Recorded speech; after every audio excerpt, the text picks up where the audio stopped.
Bicolanos, alas-2 na? DOSTkusyon na! Handog sa inyo ng Department of Science and Technology, Region 5. Layunin nitong makapagbigay impormasyon tungkol sa agham, teknolohiya at iba't ibang programa ng DOST sa pamumuno ni DOST-5 Regional Director, Mr. 𝘿𝙊𝙎𝙏. Abangan ngayong Biyernes! Tayo na sa Gateway to Bicolandia kasama ang Provincial Science and Technology Center ng Camarines Norte. At tuklasin natin ang matamis na bunga ng agham, teknolohiya at inobasyon sa Queen Pineapple Research and Development Center ng DOST at Camarines Norte State College. At sa ating DOSTkusyon sa Nutrisyon, tunghayan natin ang Buwanang Ulat ng Direktor kasama si Dr. Imelda Angeles-Agdeppa at ang DOST-Food and Nutrition Research Institute. Lahat ng yan tutukan ngayong Biyernes alas-2 ng hapon sa DOST Region 5 Facebook page, sa aming YouTube channel, sa Radyo Veritas Legazpi at sa Facebook pages ng PIA Region 5 at DOST FNRI. Dito lamang sa ating nag-iisang usapang agham at teknolohiya sa Kabikolan. Ang alas-2 na, DOSTkusyon na! Marahay na hapon, Bicolandia! Narito na ang ikalawang episode ng Season 2 ng ating nag-iisang usapang agham at teknolohiya sa Bicol. Samahan niyo kaming tuklasin ang agham na ramdam sa probinsya ng Camarines Norte. I-like and share ang episode na ito sa aming official Facebook page. Huwag rin kalimutang mag-subscribe sa aming YouTube channel at i-click ang notification bell para maging updated sa mga susunod na episodes. Ako po ang inyong ka-Agham, si RJ Romel. Tara na! Ito ang Alas-2 na, DOSTkusyon na!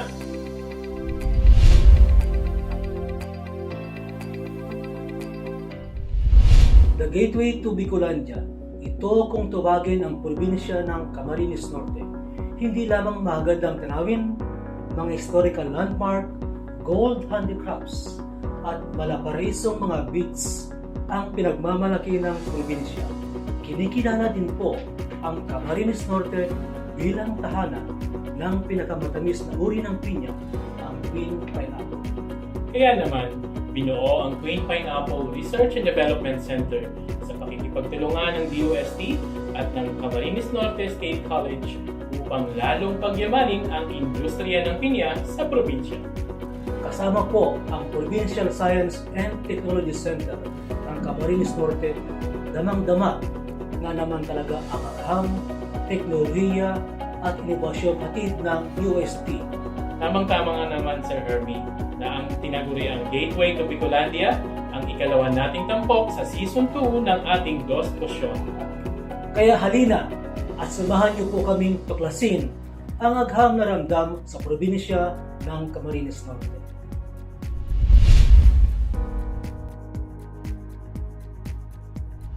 Magandang araw po mga ka-Agham. Ako po ang inyong lingkod ngayong araw, si Hermie Pormento. Kasama po natin ngayon, walang iba kundi ang program leader ng Queen Pineapple Nicer, si Dr. 𝘿𝙊𝙎𝙏. Magandang araw po muli, Dr. 𝘿𝙊𝙎𝙏. Magandang araw din po, sir. Magandang araw po sa ating lahat. Magandang araw po sa ating mga manonood. Dr. 𝘿𝙊𝙎, maaari ho bang itanong ko sa inyo, paano po nagsimula ang Queen Pineapple Nicer dito sa probinsya natin sa Camarines Norte? Actually po kami dito sa Camarines Norte State College ay kinabibilangan ng mga faculty na involved sa research. And since po ang Camarines Norte ay known sa Queen Pineapple, napag-isahan po namin na kailangan tumuto kami dito. Bakit? Dahil maraming municipality sa Camarines Norte ang involved sa production ng Queen Pineapple. Una-una, we have now about 2,112 na mga farmers involved sa Queen Pineapple production. Meron din po tayong 30 cooperatives as of this time.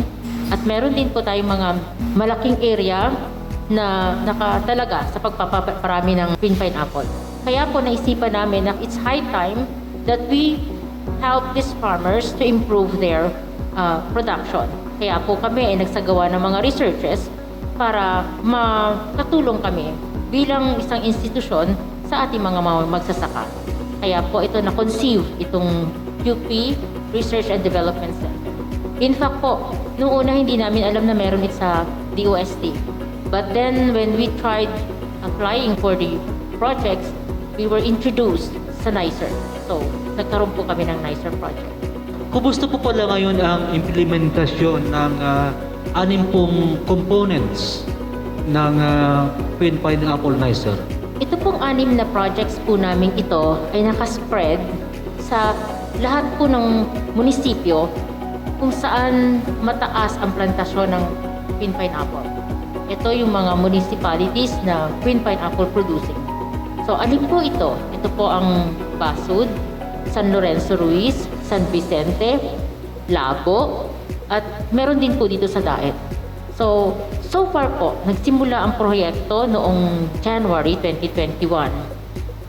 Nakakaisang taon na po kami ngayong December po. So, nakalatag na po ito lahat dito sa mga lugar na ito. May mga farmer cooperators po kami kung saan namin ginagawa yung aming mga data gathering. So, sa isang taon pong ito, hindi pa din naman po gaano enough yung aming mga nakukuhang datos para makapagbigay kami ng konkreto na suggestion para sa ating mga farmers. Siguro po, pagkalipas ng, kasi 3 taon po yung ibinigay sa aming duration para sa programang ito.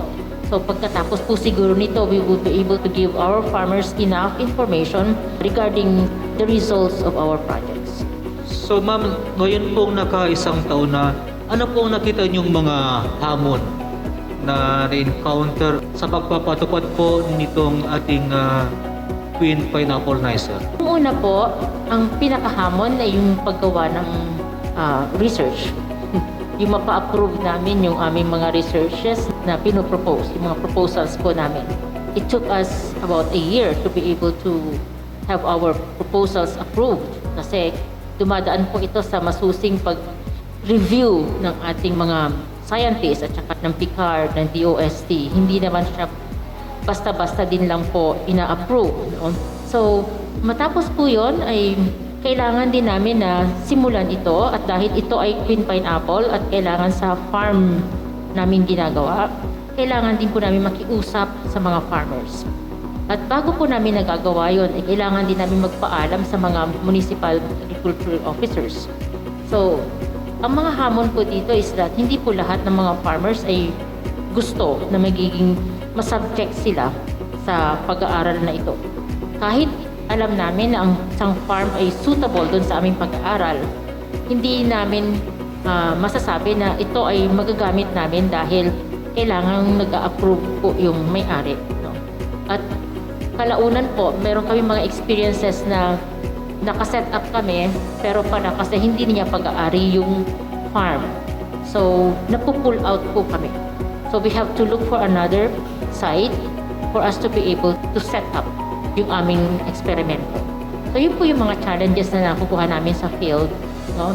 Maliban po doon, dahil plantasyon ito ng pinya, may mga kalayuan po talaga yung mga areas. No? Kasama na po siguro doon, may konting danger sa aming mga researchers.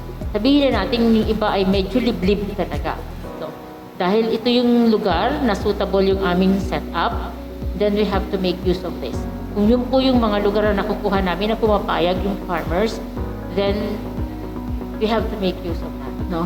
Kailangan din po namin ng mga farms na may iba't ibang stages ng growth ng pineapple. Kaya hindi lang kailangan na tama siya sa sukat, hindi lang kailangan na payag yung farmer, but then yung stage ng growth ng pineapple niya ay dapat angkop doon sa aming pag-aaral. So, may mga factors po. Marami pong factors na dapat namin i-consider, and those factors we consider as our challenges to be able to select the areas or the site that will be subjected for our studies. Ano po sa tingin ninyo ang iba pang mga proyekto ang pwedeng mapagtulungan po ng DOST at kayo po sa Camarines Norte State College? Nung una po, nagkaroon na rin kami ng collaboration with the Visayas State University. Meron po, syempre, may mga resulta na yon sa Queen Pineapple. I think we were able to have one policy, and then may mga products po kaming from waste materials ng Queen Pineapple. Bilang institusyon, hindi po kami masyado nakaka-focus dito sa pag-promote ng mga ganito. Although we can promote, but syempre kami ay nasa instruction, siguro po, ang pinaka hinihiling namin sa DOST, may promote ito ng todo so that people can see this at makakuha tayo ng mga takers nito mga technology na ito.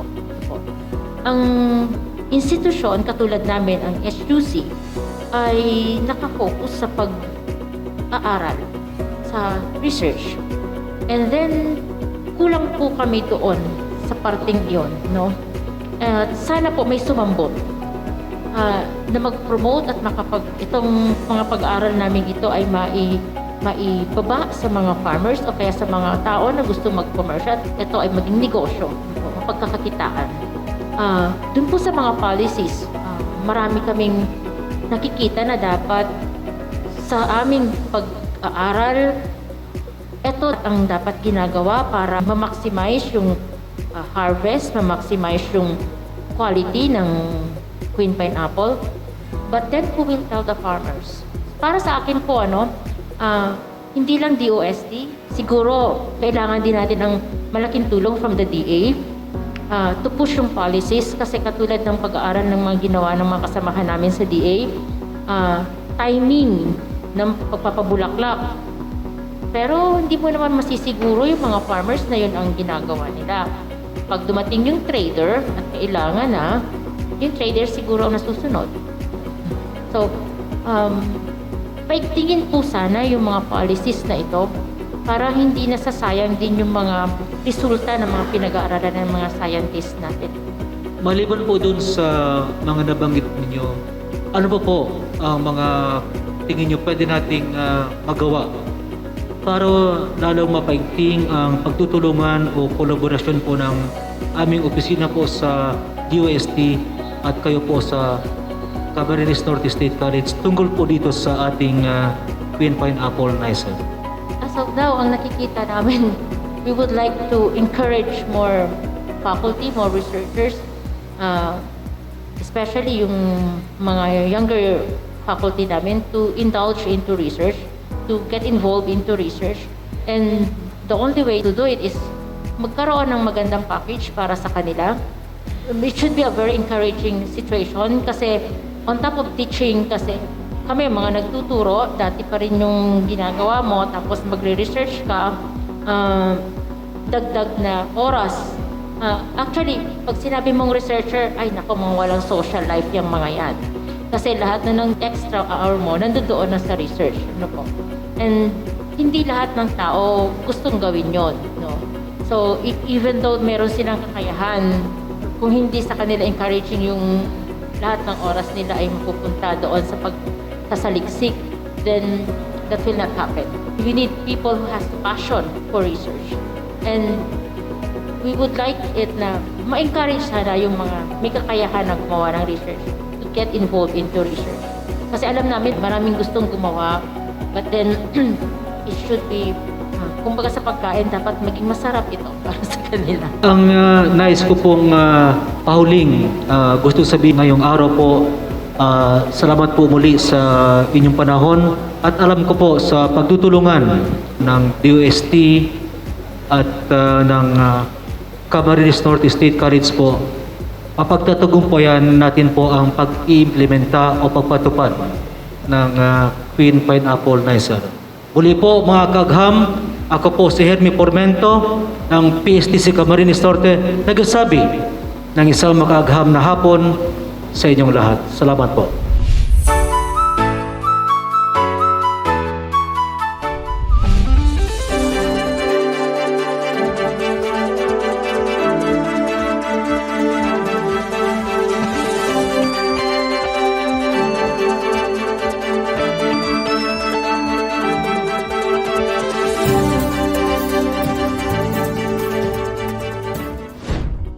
Sa lahat ng ating tagapakinig at sa lahat ng ating taga-subaybay, pagbati po mula sa DOST-FNRI. Ngayong 2022, patuloy pa rin ang DOST-FNRI sa pag-aatid ng mga pag-aaral, teknolohiya, pagkikipag-ugnayan sa iba't ibang ahensya at organisasyon upang tugunan ang ating mga problema sa pagkain at malnutrisyon. Ang DOST-FNRI ngayong taon at sa mga susunod na taon ay tututok sa mga problemang nakapaloob sa 3 mega-cluster ng aming institutional roadmap. Ito ang addressing the poor, the unhealthy lifestyle across all age groups, and the aging population. Narito po ang ilan sa mga aktibidades at programa ng DOST-FNRI nitong Enero. Last January 25, 2022, FNRI and the Interagency Task Force for Zero Hunger, chaired by Cabinet Secretary 𝘿𝙊𝙎𝙏, has conducted a webinar on kasapatan at ugnayan ng mamamayan sa akmang pagkain at nutrisyon, or what we call Kumain Webinar on Iron Fortified Rice. It was actually attended by 1,000 participants from micro, small, and medium-scale entrepreneurs, or what we call MSMEs. Also, it was attended by farmers groups and cooperatives from Luzon, Visayas, and Mindanao. This was a virtual platform to raise consciousness on the ongoing government efforts and interventions towards achieving zero hunger. It also aims to invite, of course, our potential investors to adopt our iron-fortified rice technology. Our Project Anak trains the barangay nutrition scholars and barangay health workers in the municipality of 𝘿𝙊𝙎𝙏. Another activity for the month of January, wherein there were 2 batches of training conducted in the areas of Loreto and La Paz in Agusan del Sur. This was actually to capacitate the barangay nutrition scholars and barangay health workers, which is on the package of lectures and demonstrations on how to care for young children to improve their nutritional status. The Project Anak, or the Accelerated Nutrition Advocacy for Kids, aims to help address malnutrition among children 6 months to 2 years old by delivering a system of complementary feeding intervention of complementary foods developed by the DOST-FNRI and produced by our technology licensees. Moreover, the DOST-FNRI, in partnership with DOST-NCR, or the National Capital Region, conducted 4 training sessions on the use of Nutrition Educators Kit. This is part of the community empowerment through science and technology, or what we call ZEST program of the DOST-NCR, covering the areas of Kamanava, Pamamarisan, and Pamamazon clusters. There were 84 community health workers who participated and received the kit. Our project on aging aims to determine the association of body composition with the functional capacity and quality of life of older persons in selected areas or selected cities in the country. We have already started data collection in Tacloban City. DOST-FNRI have also established networks and partnership with other government and non-government agencies as well as international partners. First, we have the establishment of the Asian Food Composition database with the UP Los Baños. We also had established networks with Max Restaurant for the conduct of training workshop on good manufacturing practices, of course with the topics on the 5S, basic food safety, and elements of GMP commencing in March. The Sick Kids Canada Partnership for research on anemia exemplars. This is actually a qualitative analysis of the drivers and barriers in the implementation of maternal health and nutrition programs. Our partnership with ABBA is a research study to analyze the results of the nutritional adequacy in Filipino children and nutritional factors associated with stunting using the 2019 data of the expanded National Nutrition Survey. We had also a partnership with DOH for a possible tie-up on vitamin A and iodized salt testing for the expanded National Nutrition Survey this year until next year. Now, Alaska Milk Corporation and the Department of Education, ang Division Office of Masbate and Tabaco City, had plans for the implementation of nutrition education sessions for the mothers of beneficiaries of the Alaska Feeding Program to start on April 2022. Now, that's our expanded National Nutrition Survey, or the ENNS, is expected to resume this February. So we had already undertaken pre-coordination activities in the areas of Agusan del Sur, Ilocos Sur, Leyte, Albay, Catanduanes, Masbate, and Iligan City. Ang isa naming top rater na proyekto ngayong January ay yung natapos na research study on VCO in the fight against mild to moderate COVID-19 positive cases. We had a vertical pressure already, and we focused on the beneficial role of VCO, wherein it has resulted in the faster resolution of mild to moderate symptoms coupled with a significant decline in the C-reactive protein. We know very well that C-reactive protein is a biomarker for inflammation among confirmed positive cases of COVID-19. With these promising results, DOST-FNRI will proceed with the in-depth studies related to the mechanism of action of VCO specific to the SARS-CoV-2 virus in collaboration with the research team of Dr. 𝘿𝙊𝙎𝙏 of the Ateneo de Manila University.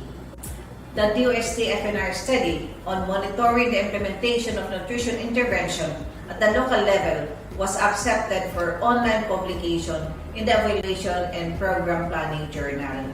Several other studies or researches are also on the way, meaning to say it is actually accepted already for publications, and we are expecting releases of these publications by the first quarter of the year. And lastly, about 103 million pesos in media value, DOST appeared 20 times in various media platforms. Another milestone for media exposure was DOST-FNRI's more than 20 times in various TV programs appearances, radio programs, print, and web postings in just a month of marketing and promotion initiatives for the year 2022. Wow! A hoping 103 million in media value and 105 million PR value were generated from media network citations.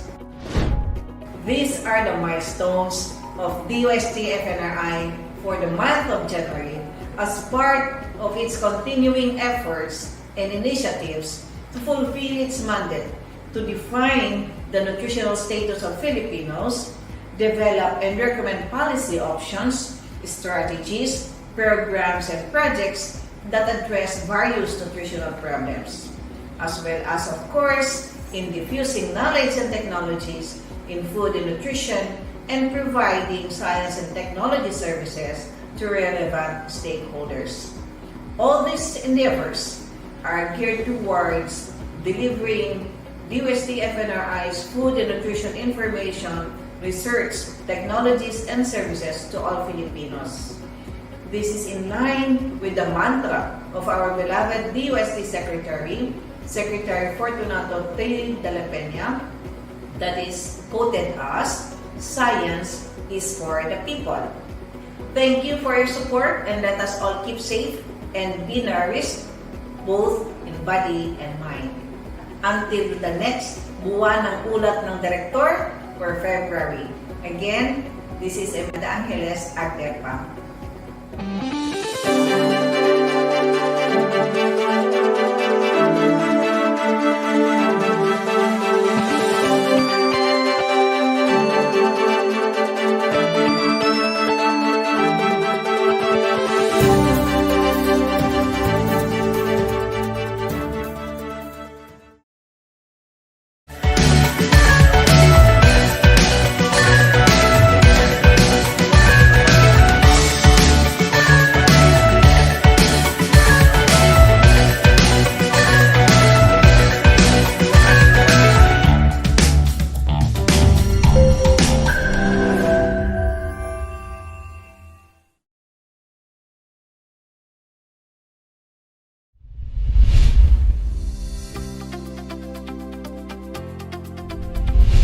Maraming salamat, Sir Hermie, ang ating pinakabago at masipag na Provincial Science and Technology Director ng Camarines Norte sa pagsama mo sa ating mga ka-Agham sa hapong ito. Maraming salamat din po, 𝘿𝙊𝙎𝙏, sa pagkakataong ito na maibahagi natin at maipakita ang agham na ramdam sa probinsya ng Camarines Norte.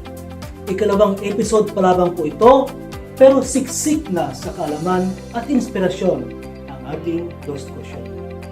Mga ka-Agham, bisitahin niyo po ang mga website ng DOST at i-like at i-follow ang Facebook page ng DOST Region 5 at ang aming mga Provincial Science and Technology Centers.